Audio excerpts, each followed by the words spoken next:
I'm Sharon Constanson. I'm chairman of the South African Chamber of Commerce, and I really thank you all for coming to join us on this special occasion where we can get together to see what it is we can do to make a difference in South Africa.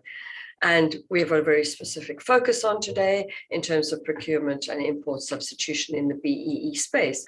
I'm going to hand over first to Arlene Wilson-Max, a great friend, a person who's always got a smile and a laugh for everything, and very organized, very diligent. I haven't got 5 seconds to put a foot out of place. She makes sure we all put our feet back in place very, very quickly. She is and I'm not going to even try and get her title right because I don't have it up in front of me, but she's numero uno for the BEE Chamber and the one who organizes all their engagement with third parties in the international market. Arlene, can I ask you just to join us and to give your correct title, which I apologize, I don't have up in front of me. And then I will introduce our speakers thereafter. Thank you, Sharon. Hello to everyone. My name is Arlene Wilson-Max, and I am the Stakeholder Relations Executive at the BEE Chamber.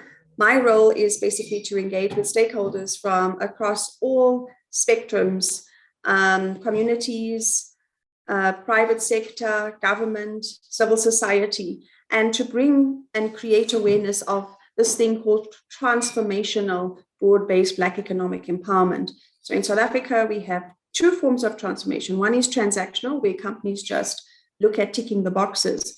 But at the BEE Chamber, we believe in transformational BEE, so that we actually have an impact on the lives of the people that are previously disadvantaged or were previously disadvantaged. I do have a short video that explains why BBBEE is important in South Africa. Sharon, may I go ahead and share my video? In 2010, the National Development Plan set a goal to increase the employment rate from 13.6 million to 24 million people by 2030. The number of individuals employed needs to increase by 9 million between now and 2030.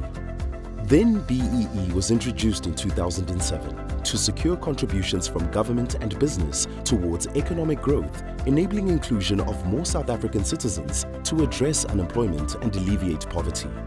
If the National Development Plan and BEE was designed to grow the GDP and create jobs, then why has unemployment increased after their introduction? Our population has grown from 41 million in 1994 to 60 million people today. In that time, the number of employed South Africans has also grown by 6 million, from 8.9 million to 15 million, representing a growth in employment rate from 20% to 28.5%. However, the unemployment rate has increased over the same period from 22% to 32.6% because population growth has outperformed job creation by a factor of 3 times. What this means is that South Africa's population growth has outperformed the country's job creation. The distribution of unemployment remains highly racially skewed, with white unemployment sitting at only 8.8%, which is on par with France and is lower than Italy and Brazil. Whereas the South African Indian unemployment rate is 11.8, colored 25.7, and African 36.5, making African unemployment the 7th highest in the world.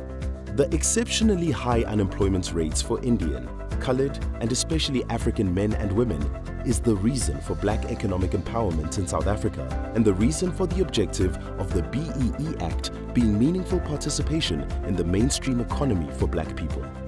Join the BEE Chamber today to understand more about the original intent behind BEE and how you can align your business targets and plans to contribute as a good corporate citizen and to achieve a level of pride from your corporate contributions. As a member, you will access up-to-date information, support, guidance, services, software and training to support your transformation journey.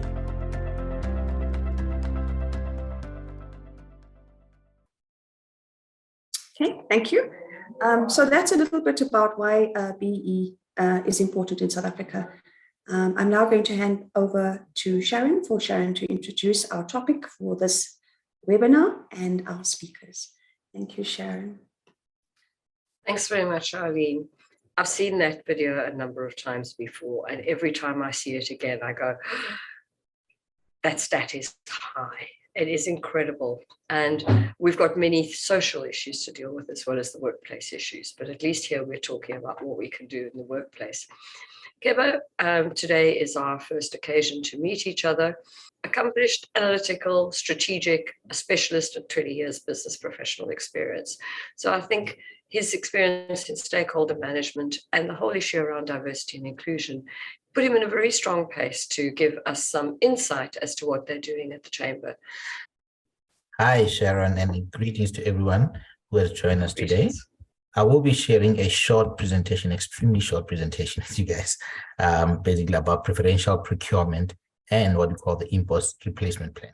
Just a quick understanding of the role of procurement, and ideally is to say, part of the BEE, as Aline has basically alluded in the video, we're trying to move the whole, or we're trying to be as inclusive as possible within the mainstream economy. Now we're trying to move from a what we call consolidated wealth creation to a diversified wealth creation. And one of the key pillars within BEE that can help with that is what we call the preferential procurement. And that's what we'll be talking a bit about. But the role, as per the codes of good practice for BEE, the role of preferential procurement, if there's three key ones, is strengthen local procurement and increase diversified procurement, and basically trying to lead up to job creation. But all these things, because of BEE, how it's designed, there's a scorecard that basically scores some of the performance against set parameters. But what is also important based on the scorecard is that there are certain elements within the scorecard that basically are designed to be tested against. One of the factors that is there is what we call the phenomenon of total measured procurement spend. Now, we will talk about it in a bit. And there's another concept of BEE recognition. This talks a bit about when you buy from a company that is basically diversified in terms of design by either Black women ownership or Black ownership, or it's a small business, or it's basically a company from a designated group, or what you call Black designated group. There is a BEE recognition aligned and associated with that, and that's what we call, and there's a percentage recognition to that, and also together with what we call the BEE certificate has a percentage recognition aligned to that, and that basically translates into what we call BEE procurement spend. So there is a table for that. It's just a bit, I didn't bring it up here, but because I'm trying to talk more about the concepts around it, but also in basically looking at the scoring around the BEE recognition. The most important part is basically there are certain components or elements that are excluded from what we call the total measured procurement spend, which is, and you'll hear me from now on talking about TMPS. Now, TMPS is basically how much you buy from and what are you procuring, the value of what you're procuring. And what you're procuring can be either from, global companies or from local. And having said that, the BEE or procurement is intended to strengthen local procurement. So we're looking at, as far as we possibly can, what you spend should basically translate into what you call points. And basically based on these points, then there is a mechanism to calculate it. And hence basically I had the score there. And as indicated that the ultimate objective is to diversify wealth creation and to include, as many people as possibly can in the mainstream economy of the country. So in terms of basically buying from overseas companies, there is some allowable exclusions in the total measured procurement spend.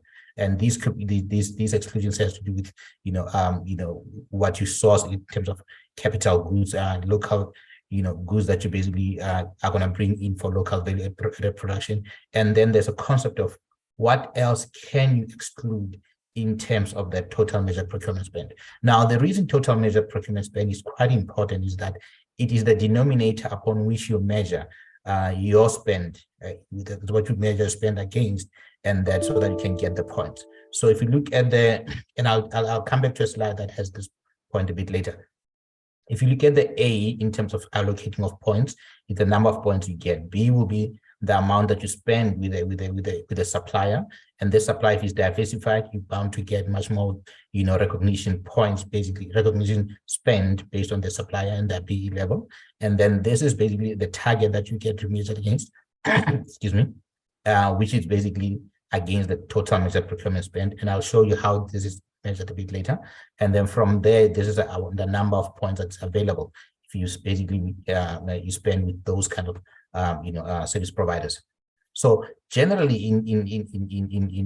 we're looking at procurement trying to be, like I said, strengthening local procurement, increasing diversified procurement, and then leading ultimately to job creation. Now, I talked about TMPS a bit earlier. Now, this is basically almost an explanation of how does it get to be calculated, basically, so that you can get to ultimately to a scoring. So what you will include in the actual total, basket, I'm going to call it that, will be the cost of sale, all the purchases, the operational expenditure, and the capital expenditure, which is additions. And then from that total amount, then you all will exclude certain what we call non-invoice driven expenditure, like depreciation, forex, employee cost, and other empowerment related expenditure. And then now we're going to basically focus on the invoice driven expenditure.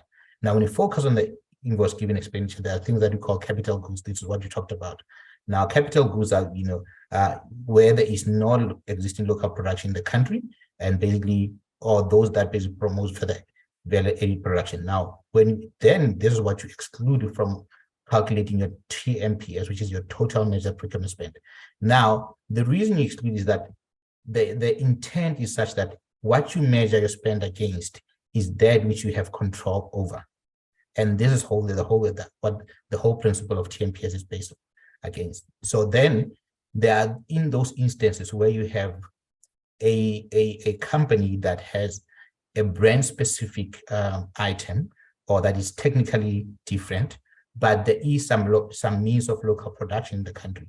So now in that case, that's what we call, you can exclude this other content that is imported that holds a different spec or it has a brand linked to that. Now, what you do, the only way, and this is basically the provision of you excluding this will be if you come up with what you call an import replacement plan. Now, this import replacement plan, this is what we call it, but generally is referred to as an enterprise and supply development plan for imported goods or services. Because then you have to say, because these goods are produced in the country, but then you are importing them, meaning that you are basically exporting jobs or exporting some money that was supposed to be used locally. Now you have to basically justify why you can import them, given the fact that there is local production. Because in other cases, you don't have local production, you have skills, you don't have capacity, which is understandable for what you call category 1 imports. But the category 2 ones, you have to come up with what we call an import replacement plan. And when you do that, then it's basically what allows you to exclude this type of imports that you bring. So that's what we call category 2 import, the one that you can exclude using an import replacement plan. Now, there is a bit of a prescription of what should be entailed in this import replacement plan as per the codes. And they will say that you need to have objectives, that your plan has to have clear, defined objectives of what you're trying to achieve. Then there should be, priority interventions. What kind of interventions are you going to have? And basically, I'm highlighting a couple of few, but this is all dependent on the kind of business and the kind of services or products that you have. Also, then you have to basically have your key performance areas. What are the success factors? What are you measuring? Maybe the number of companies that you basically developed or the number of products that you managed to localize. It can be one of the KPIs that you set. And also, basically, in that whole plan, you should have implementation plan with milestones. Now, remember what the codes are saying says you must have developed and implemented the import replacement plan. So there's the language that is stated on the code. So ideally is that for you to have developed it is one part of it. The second part of it is that you have to have implemented, part of that plan. Some plans can take up to 4 years, some plans can take up to 3 years, depending on the complexity of the commodity that you're trying to bring in, and depending on a whole lot of aspects. There can be skills, can be basically feasibility of the product being brought in, it can be the market issues. So it can be a whole lot of things, but what you need to show and reflect for you to basically exclude this is to show that you have implemented, the plan, and hence you have to basically have milestones as part of your plan. Now, remember what I talked about a bit earlier. Is how does this apply in scoring? And this is basically what I'm just bringing. So here I've just took only one line from the Preferential Procurement scorecard. And in that line item that it says, you have to basically, your BE procurement spend from empowering suppliers as a percentage of TMPS is item that is tested. And the points allocated or the weight allocated there is 5, and the target is 80%. Now, the 80% is 80% of TMPS. And in the slide before, when we did that whole example, we looked at TMPS as 10 million. Now, you're going to basically say 10 million multiply as a TMPS, basically 80% of TMPS will be your denominator, and what you spend based on the BE level, the black owned composition, or the EME or QSE, this will be the amount that basically is reflected here. And then the number of points that is allocated will provide you with a scoring. So essentially, there's a high level of how you calculate how the TMPS work and why is preferential procurement important in terms of trying to ensure that it brings that inclusivity in terms of procurement within South Africa, and ultimately trying to basically create the jobs that are needed by the market. I hope I managed to do it in the allocated time. So I think I'll end it here and then take questions. Thank you, appreciate that. And I just want to take a quick moment to introduce Bruce, who I have met a number of times before, online and in person. And one of the things I always find very appreciate with knowing Bruce is the very positive attitude he takes towards what he is doing. How can you make something good out of whatever opportunities you have, and making sure that the customer is king at all times. Bruce is CEO of Stabela Group, which has more than 25 years experience. He comes from the maritime industry and has worked in business and the BEE sector for 2+ decades now. And he's enabled, because of his experience, he brings a legal perspective. He also brings a very practical experience. And he also looks at, for a company, this is what we must do. This is what it looks like. This is how you can do it. And this is how you can spend your efforts in the most positive way. So Bruce, I'm going to ask you to do the hard work from here onwards for a few moments. Bruce and Keba are going to have a conversation between two specialists in the industry, and I look forward to hearing from you. Thanks, Sharon. Excuse me. Thank you for the introduction. And Keba, thank you for that presentation. I really enjoyed it. I made a few notes as well, as you probably saw. So thank you for that. Just as a commentary, just to lead into speak up as much as possible, Bruce. You are quite quiet.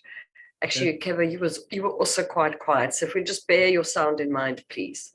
Okay. Thank you. Okay. I'll project my voice. How's that, Sharon? All good? That's good. Okay. Thank you. So thanks for that, Keba. Just a comment from my side, and then we'll lead into the discussion. I'm looking forward to it.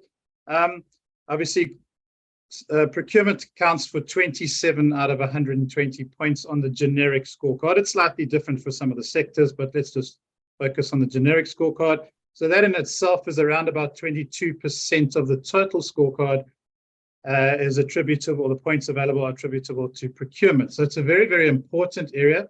It's also an area that one doesn't necessarily, as the measured entity, have to pay any money. So it's not like training where you need to spend 6% of your salaries and wages on training and so on. This doesn't necessarily have to impact the bottom line. It's all about choosing and partnering with the right suppliers, those who are amenable and agreeable to transformation, and working together as a team.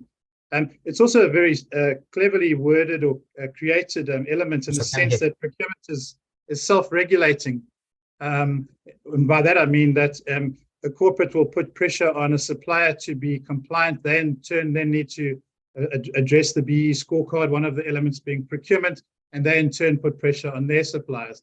So it's almost a round tripping, and it's very, very well set out in the detail Keba went into. So my first question to you, Keba, is: do you believe that it's important to track one's procurement on a monthly basis? And in other words, how are you doing against the scorecard? Yes, yes, Bruce. I think it is quite important.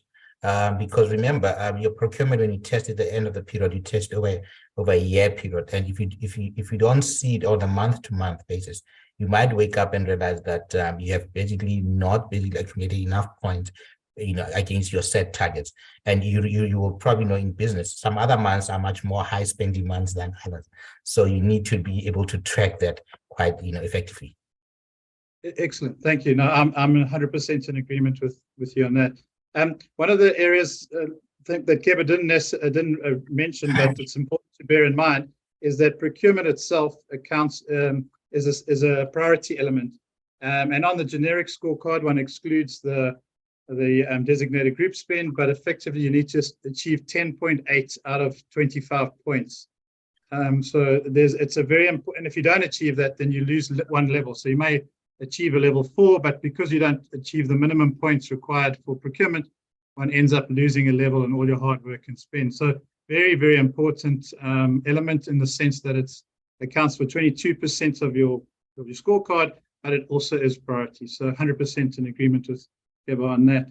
Keba, just a practical point, and a lot of our clients ask us this: how do you determine if a particular supplier's certificate, BE certificate, or their affidavit is actually valid? How does one go about ensuring that whatever you present at the time of the BE audit doesn't get rejected by the auditor because it's not valid? Okay, there's a couple of things, Bruce. That's a very broad. It's almost like a presentation on its own of how do you validate certificates. But let me start with the latter in terms of your affidavit. Affidavit is basically what companies uses that have a turnover of less than 50 million. Now talking about genericals, in general.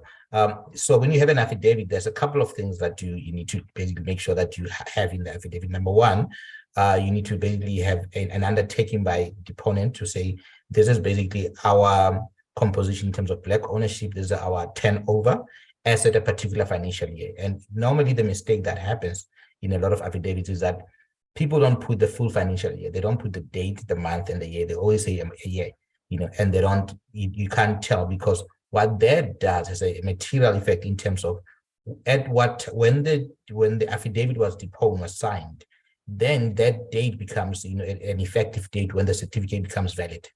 But now you have a challenge that when you don't have a month and a date, you might not even know that the financials that you're dealing with are basically outdated or not. And that means you're going to basically base your affidavit on pretty much false information, if I was to say that. So in an affidavit, and that's the part that basically becomes quite critical. Those three elements becomes very important.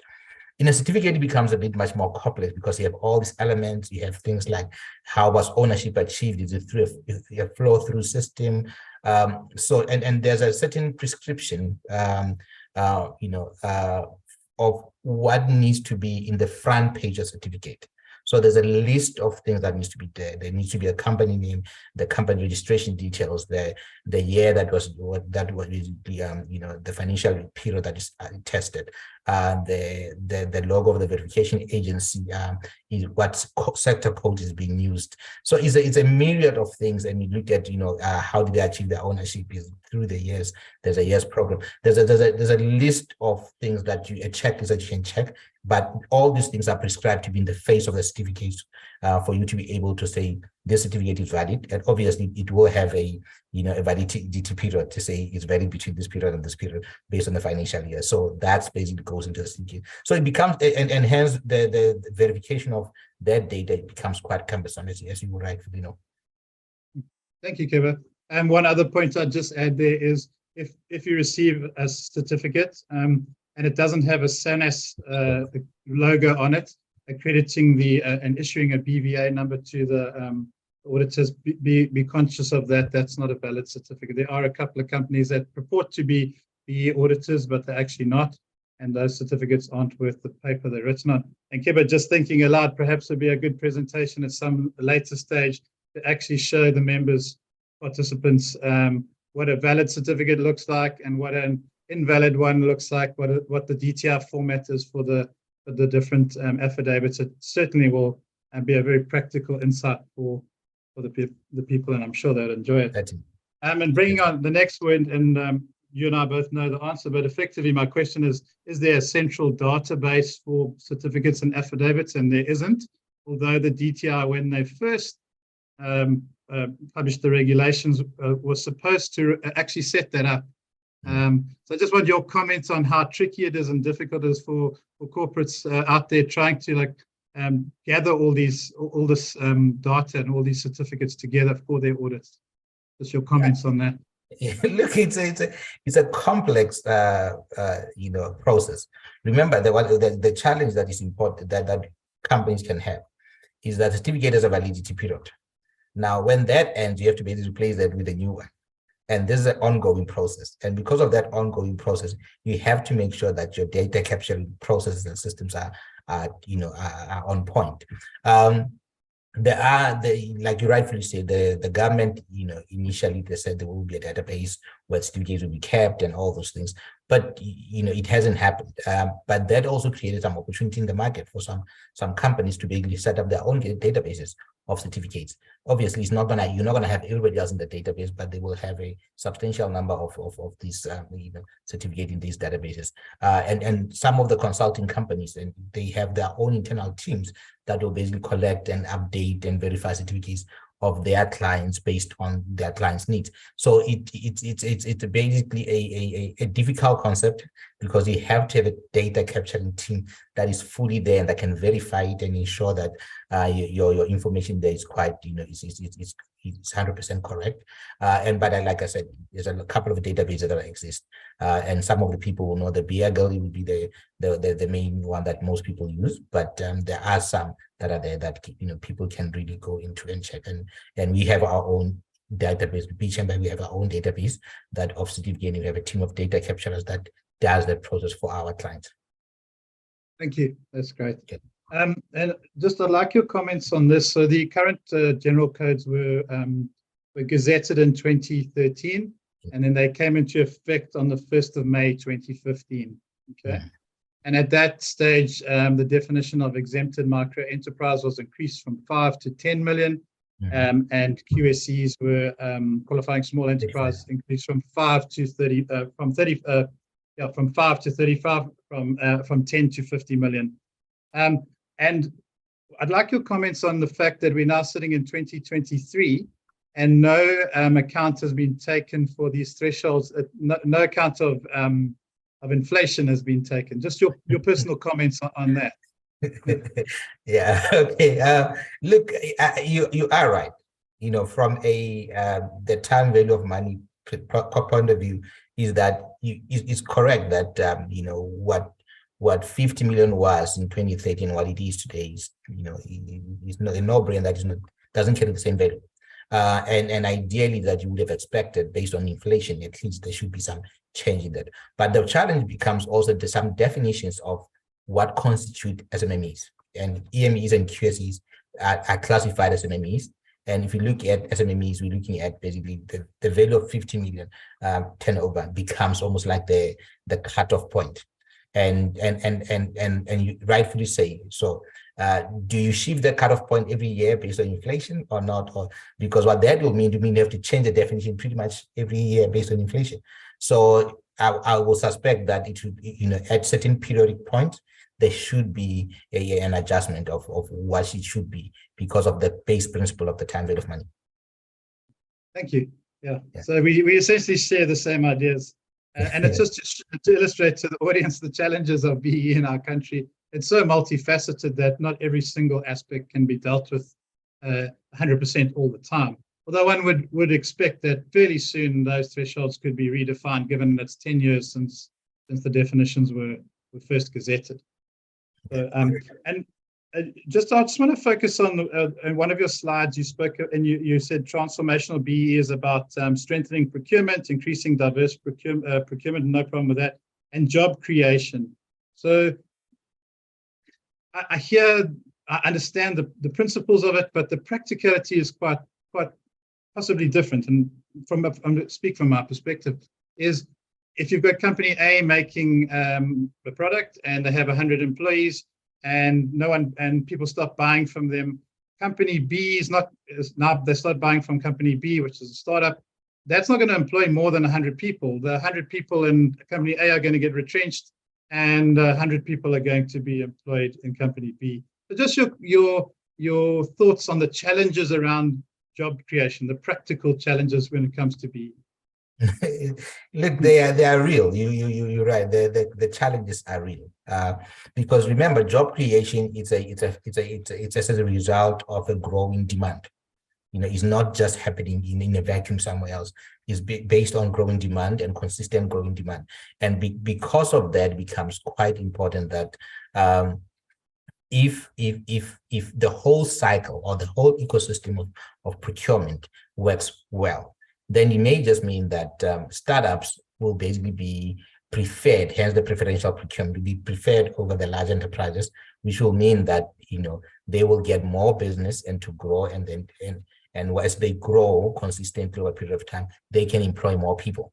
So this is the thinking behind the whole thing. Because when you look at large corporates will not create too many jobs, because the principle that applies is that how do I please the shareholders, ensure that I basically optimize in terms of returns on investment, and obviously the efficiencies have to play a critical role. So you have to, in the large corporate, chances that you're going to reduce the number of employees as compared to the small enterprises. Small enterprises, you will expect that, and hence part of the enterprise and supply development component involves supporting small enterprises, and that becomes quite tricky. But from a job creation point of view, we are far from that, and the economy is not growing at the right rate. The market is not increasing, and there's not enough money coming out of the country into the country, and so there's a lot of there's a lot of elements that are quite important that are there, and also on top of that, the global phenomenon, which is basically where small businesses are used as trade finances, and for large corporates, because they pay after 30 to 60 to 90 days, depending on where you are in this planet. That also affects the growth of small businesses, and then they carry that cost for at least 6 months before they get the money. And at that time, either they have to borrow the money, and then their margins gets to be reduced, and they can't grow at the right rate. So we have that whole multiple wheels that are turning at the same time, and some of them are turning counterclockwise, and that's why we have some of these challenges. Thank you. Great answer. My final question, and then I'd like to just end off with a positive comment, is if I'm a company and I'm operating in South Africa, and I suspect one of my competitors is acting as an opportunistic intermediary, and you'll recall the opportunistic intermediary is defined in the Act itself. When it comes to procurement, what do I do? What rights do I have? Or do I just have to accept it and grin and bear it? No. You can't just accept it and bear it. I think if you look at the Act itself, at the BEE Act itself, there is in the description of the fronting practices, and they talk about either the knowing concept. You either knew, and if you know, you have to do something about it, or you basically ought to have known, and you have to do something about it, or else you have to ought to have investigated such that you are able to know. So in that way, you are basically become complicit in that aspect, because that's your responsibility, because what happens in your own house or in your own company in terms of the suppliers that you basically interact or you do business with, it's your responsibility. So you definitely have to basically make blow that whistle. And again, you have to make your supplier aware that what you're doing is not right, it's compromising me. Because remember, when you as a measured entity, as a company, take that certificate or take that information and make a claim based on something that that's fault, you are complicit, because you are the one making a claim, and that's what becomes a problem, and that's what makes you liable for that. Thank you. Thanks for that. And Keba, thanks for your answering my questions, and thank you for your presentation from my side. And I really enjoyed and I hadn't come across it before, so I'm gonna use it with copyright to you. Where you define total measured procurement spend as, and these are your words, what you measure is what you have control over. So yeah, it shows, and it's just, to me, it sums up procurement in a nutshell. Guys, the audience, you do have control over procurement. It accounts for a sizable chunk of your points. It's a very important area to focus on, and and to monitor, and in my opinion, and supported by Keba, is on at least a monthly basis. So thank you, and over to Sharon. Thank you, Bruce. One of the points you've just made valid between both of you is what you measure changes. If you don't measure, as you said, Keba, you try and pick it up at the last minute and you've got 365 days short of effort and you can't make a change at that moment in time. So the importance of having this in your cultural mindset, in your financial mindset, in your measuring, in your dashboards, is a critical aspect for management and boards to own, because if you measure it, you understand it, you can make a difference, and you can move the scale, which is obviously what we're looking for. One of the questions I wanted to ask you, Keba, and then Bruce, if you could answer the same question, because I think you'll come at it from different perspectives. What is the current culture, big business, medium business, little business, on this whole concept of BEE, delivering BEE as a program rather than a tick box process? How do businesses accept that this is the right thing to do to change the unemployment ratios that you made so clear in the beginning? Keba, do you want to take it first? All right, yeah. Look, it's a two-way. You have a lot of companies that embraces BE as part of their responsible corporate citizenship, because there's, it makes business sense. If you look at it, in isolation, that it makes business sense, because what you're doing, you're increasing the market, then you increase making sure that there's more businesses, and then the market grows, then there can be much more service providers, and so the ripple effect of it should be good. However, the other problem about BE that is there, personally, my view, is that BE, when it was introduced, it basically invoked a wrong, I'm going to call it, it gave people a very negative taste. And I always say to people, BE exists everywhere. You go to any country in the world, there is a form of BE. It's just that we call it BE for the name that we use, because we call it Black Economic Empowerment. You have a form of BE, but that is much more, it's just that ours is much comprehensive. South African one is much more comprehensive.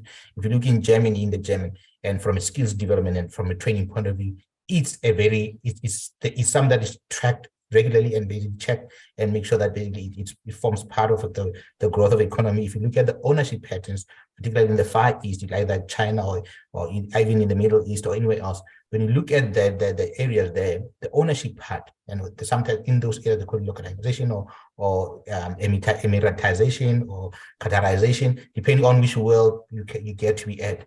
There is a form of a mechanism that tries to grow the economy in such a way that it becomes inclusive for the local population, for the majority of the local population. So you can look at different models globally. It's okay, it's accepted. It's just that South African posture has not been that accepting, and because of that, I think is the naming, number one. Number two, it has South Africa has a very interesting history of discrimination, and then it seems like it's a reverse discrimination type of approach right now, and I think that's the narrative that came with BE in the beginning was not a positive one, and I think that's where most companies are stuck. So it becomes some companies that have a clear environmental and social governance approach, they embrace it, and some in some other areas is because of the economic value and the competitiveness approach, building the BE because of the BE certificate and scorecard, then it makes business sense. And sometimes it becomes actually not even a business particular, but it's a tick box exercise,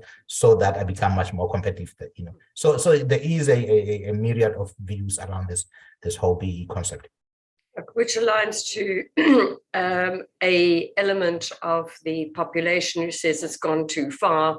It needs to swing back to somewhere more balanced, more normal, but the population rate is not allowing that naturally to happen. And I think that's part of the missing cog of knowledge as to how much the population of the country has grown, when you think it is effectively 50% higher than it was 30 years ago, or less than 30 years ago. Quite incredible. So aligned to that, sorry, yes, go ahead, Bruce. You were going to respond as well before I ask my next question. Sorry, my sincere apologies. Okay. I'm here. Didn't forget you. I can see you. I'm so busy with my next question. I'm so excited. So I 100% agree with everything that Keba said. And so as a practitioner, having been involved in BEE since 2007, when it chose me and grabbed me and pulled me into the space, that's for another day. But I have to look at it from a different perspective, and I can only look at it from each individual client's perspective. And by that I mean we sit with the clients and we say we have the act, we have the codes, we have all these rules and regulations and so on. What does the client need out of BEE? We all understand the redressing the imbalances of the past and economic perpetuation or non-perpetuation of economic apartheid and all that. I never get anyone who says no, they don't agree with the raison d'etre, the reason behind BEE. No one does it. So I subscribe to the knowledge is power idea, and I sit with my clients and we practically go through each element. But I don't start with ownership because that's the emotive one. And if we have a meeting, we won't even get to the other elements. I start with socio-economic enterprise, supply development, procurement, like we've spoken about today, skills development, the low-hanging fruit, the opportunities, how to empower your own workforce, make them more productive. And a lot of the times, clients are actually already implementing BEE without having done it deliberately or focused. They actually do it because they're just good people. They help other businesses. They do charitable work. They pay for their kids' school, the employees' children's school and university, and so on. And so we then package it and put it together and determine the points. And the last element is obviously ownership, and we then track the different opportunities and options available. And sometimes an employee share scheme is a great thing. I've got one client that had 50 employees that had been there for 20 years or more. All of those employees now own 25% of the business, and they were happy to do the transaction, and the business has gone from strength to strength. That's a matter of just empowering our clients to understand these crazy rules and calculations, and Keba's scratched on it today, but just sitting together and just going through it slowly, methodically, and practically, and empowering people to understand what the actual mechanisms and nuances of BEE are. And then in 99% of the case, my clients embrace it and they move from level 7s to 3s to 2s, and then they say, can we get a level 1 now? And you know they've got it. So yeah, in my practical experience, and limited to the people that I work with, once they understand it, they embrace it. It's a bit like asking in a business environment, and you say to them, shall we buy X? And they say, sorry, where did that question come from? That's too big a question for me to be able to answer a yes or no simple answer. You have to take everybody on a journey in any big business decision. So this is completely aligned to ordinary business making process, where you give people time to think about A, you create a fire break of thought and debate, and then you go to B, and you grow the knowledge. And you get the right, very simple answer, yes or no, at the end of that. So, Bruce, it's very interesting to see what you've covered there is very much that decision-making journey that is so critical. One of the questions that we've got from the floor is there a database that names and shames, for want of a word, not used by the question, where they are contributing to the skills and development and job creation? Do we have that kind of data and information about companies? I'll take that one. The BEE Commission does investigate companies that are allegedly, or it has been alleged that they front, and publishes the list. So there is a list of people, of clients, and in some instances even BEE auditors, verification auditors, that have been named and shamed by the BEE Commission. It's not a massive list, and the BEE Commission does do their work thoroughly, and it does take time, and people have the right of reply and so on. But yes, there's that list. Other than that, there's no other major list as to people who are not implementing certain areas of BEE as they should, although the Department of Labour does investigate from a employment equity perspective that the demographics are being met, as well as from a skills development perspective that people are submitting their workplace skills plan, annual training reports, and so on. Hopefully that answers the question. A lot of our listeners and those who are going to pick up the recording as well are not based in South Africa. There are companies that are foreign. They either might be South Africans and say, okay, I get this, it's familiar, or they don't have any South African understanding culturally as to what the issues are, but are coming in as foreign direct investment or any other form of investment into a business or wanting to start up a new operation, and they come across this big thing called BEE and say, help. Should these companies be as covered by the Act? What do they have to do differently to what they would do if they were here in the UK and investing in the next county rather than the next continent? And how should they address this issue very practically? Who should they speak to in South Africa, in the UK? Obviously, I'll put my hand up as a chamber, say, come here, we'll find the answer for you. We don't have it.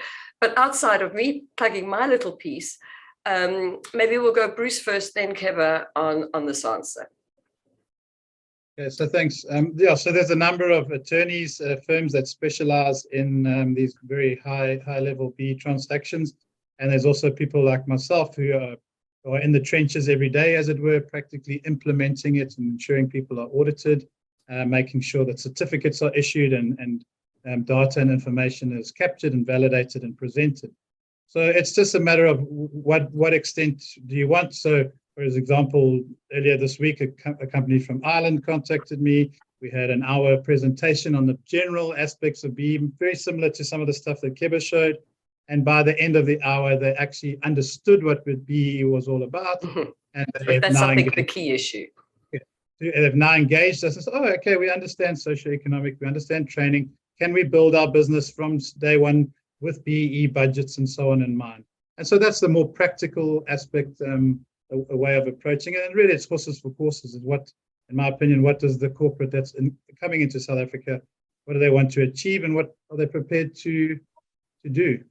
So that's my Keba? Maybe I can answer from the BEE Chamber's side. Okay, between you decide. I don't mind. Okay. We can maybe then go back to Keba. Well, Keba's very technical, so he works with the technical side. From the stakeholder relations side, as the BEE Chamber, we have a BEE Academy where companies that are wanting to upskill themselves can actually go on the BEE Managers course or the BEE Fundamentals course. Oh, okay. We've got telephonic advice that is available to the members of the chamber.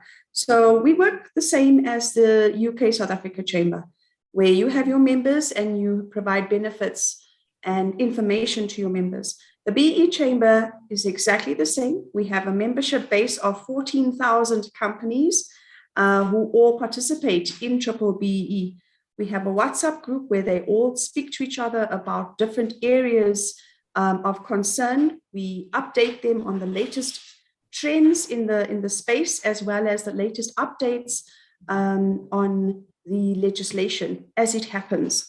So you can come to Bruce, you can come to the BEE Chamber. Bruce is a consultant. We do have consultants at the BEE Chamber, but we are basically membership driven. And we do have a partnership with the Skills Village, which is about 71 different developmental hubs, where companies that don't have the time to go out and look for small businesses to spend their money on, or look for socioeconomic development programs to spend their money on. You can choose from broadcasting, film and multimedia. You can look at Skills Village radio. You can look at carpentry, plumbing, PVC welding, steel welding, any artisan skills with these small businesses. And we make sure as the BEE Chamber that the money is spent in a sustainable and transformational manner that allows the GDP or impacts positively on the GDP of South Africa, on our relationships with foreign companies. That's what we do at the BEE Chamber. So you're welcome to come through to the BEE Chamber for any information. If anybody needs any signposting to the BEE Chamber, to Arlene, please ask us if you are lost. If not, please by all means go direct. Just in our closing comments, Keba, if there was anything you wanted to respond to the previous one, or give us your final statement, then we'll turn to Bruce. I think on this one, what is important in terms of company coming to set up an office in South Africa, what is important is understanding their competitive positioning.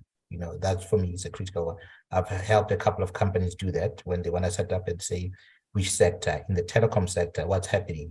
You have to understand what are the needs, what are your competitors looking like, and then you have to create a comparative approach and see the value that they will add in what would be the niche position for positioning that product and services. So it's a much as the BE discussion, the bigger part of it is a business discussion, to say, how do you basically position yourself properly using BE as a competitive advantage and as a competitive tool? And that becomes quite important in terms of, it's not just a BE issue, it's a business issue. And how do you use BE to achieve business objectives? Thank you. And works extremely well as a final comment, because I can't think we could think of anything more specific and general as saying business works in South Africa if you know what you're doing. Bruce, your final comment. Thank you. Thank you for the opportunity, and thanks, Keba, for the great answers and the robust discussion. I have enjoyed it.